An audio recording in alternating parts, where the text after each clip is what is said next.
안녕하십니까. 좀 오래간만입니다. 제가 요즘에 조금 게을러졌는가 봐요. 동영상 찍기를 게을리하고 있습니다. 요즘에 저는 좀 무심한 듯 지내고 있네요. 그러면서 생각한 것이, 우리 삶에는 때로는 무채색 같은 그런 삶이 다가오기도 하고 그런 시대를 겪어가는구나, 이런 생각을 하게 됩니다. 왜 그러냐면, 우리가 일반적인 색이라고 하면 빨강, 파랑, 노랑, 무지개색, 그 밖에 더 화려한 색도 있게 되죠.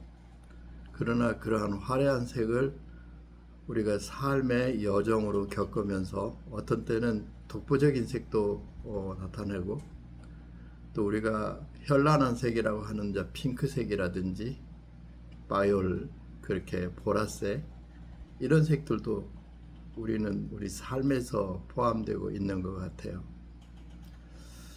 그러면서 수많은 색을 이제 우리가 가지고 왔는데, 어느 날 보면은 차츰차츰 그 색이 옅어지는데, 그걸 뭐라고 할까?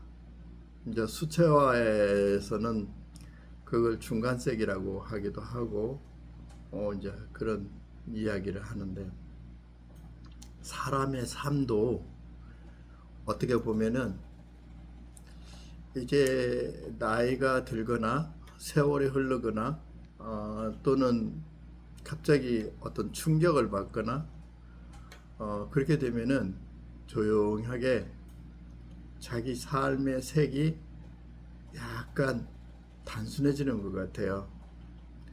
우리가 흰색, 그 다음에 검정색, 회색, 그걸 이제 색이라고는 하지만 색이 없다. 이걸 색이라고 할 수 없다.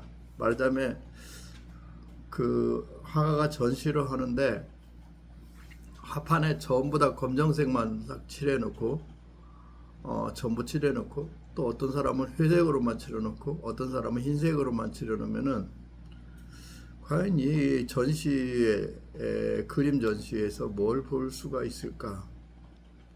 그냥 무심하게 보이는 거죠.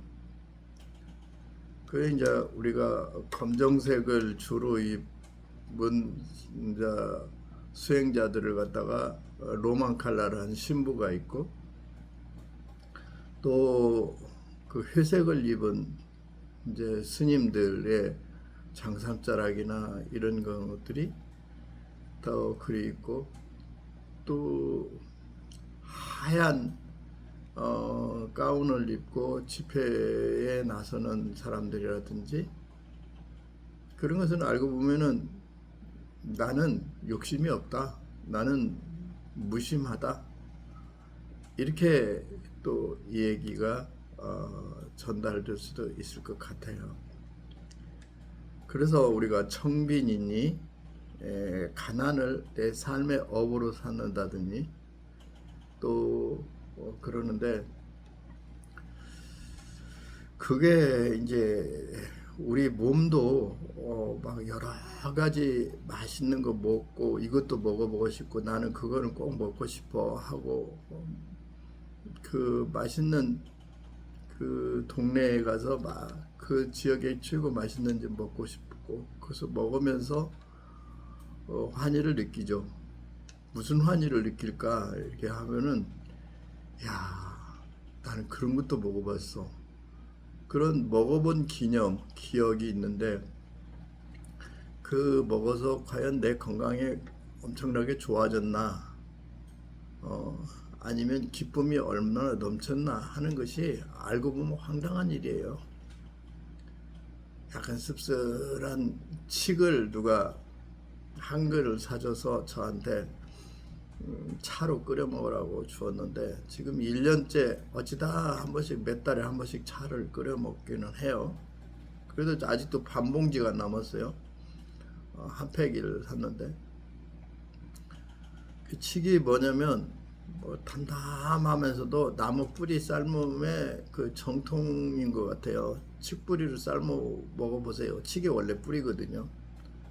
그처럼 우리 삶에 있어서 그 무채색 같은 삶, 그리고서 이제 우리가 몸이라는 것은 그런 무채색 같은 음식도 받아들이려고 하고 서서히 이렇게 되죠.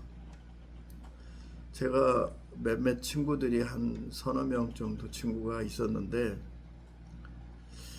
하나는 이제 세상에 있는 친구들이고, 하나는 오랫동안 고등학교 때부터 알고 있는 친구고, 그리고 하나는 이제 예술을 하다가 만난 친구고, 근데 그런 친구들인데, 이제 하나는 이제 종교에 접하다 보니까 만난 친구. 근데 요즘에는 다 어, 거의 하나는 한 3년 되고, 하나는 한 5년 되고, 하나는 한 8개월 되고, 소식이 없어요. 그리고 내가 하고 싶은 마음도 없고. 왜 그럴까요? 나도 모르겠어요. 그래서 이걸 갖다가 이제 정리하는 거고, 그런 것이다.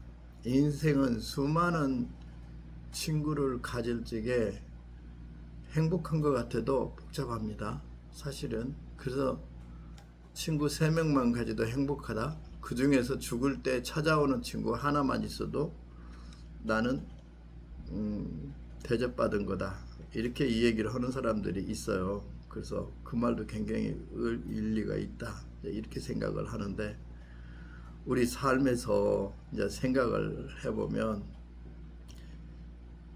많은 것을 소유할 때는 그걸 관리를 해야 돼요. 그렇지 않으면 관리가 안 되면 부실해지거나 누가 가져가거나 흔적 없이 사라지거나 그렇죠.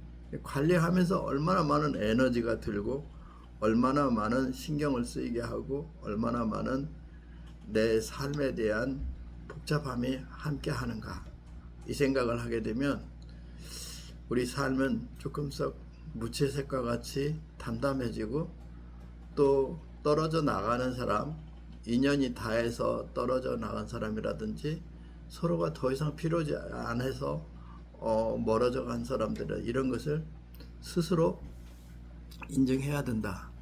그리고 그것만이 내가 내 삶을 살아가는데 좀 더 의미 있게 살아가는 방법이 된다. 아마 쇼펜하우어도 그런 얘기를 좀 한 것 같은데, 저는 쇼펜하우어 따라서 하는 건 아니고 제가 요즘에 살다 보니까 느끼는 게 그거였어요, 사실은. 그래서 여러분들도 혹시 뭐 그런 생각을 하겠죠. 내 생각하고 맞네? 나도 그래. 이제 나이가 60대 후반 되니까 이제 70대를 준비해야 되겠지? 그래. 근데 엊그저께 번뜩 보니까 60에서 75세까지가 가장 황금기의 삶이다. 비올 때 마음을 비우기도 하고, 무채색 같은 삶을 자기가 추구하기도 하고, 또는 몸이 아프면 내가 이제 마음을 비워야 하는 시대가 돌아가는가 보나 하고 생각을 하게 하는 그런 가장 즐거운 시대래요. 알고 보면 뭐 그냥 여기저기 다녀서 행복해서 즐거운 시대가 아니라, 내 자신이 마치 철학자가 된 것처럼 그렇게 삶을 살아가는 삶이 이제 시작되는 60세에서 75세까지의 삶이 그렇다. 야, 오늘 멋있는 말 아닙니까? 오늘은 이 말로써 마감하고자 합니다. 오늘도 행복하시고, 벌써 6월도 중순이 다가가고 있네요. 이제 이상으로 마치겠습니다. 다음에 또 봅시다.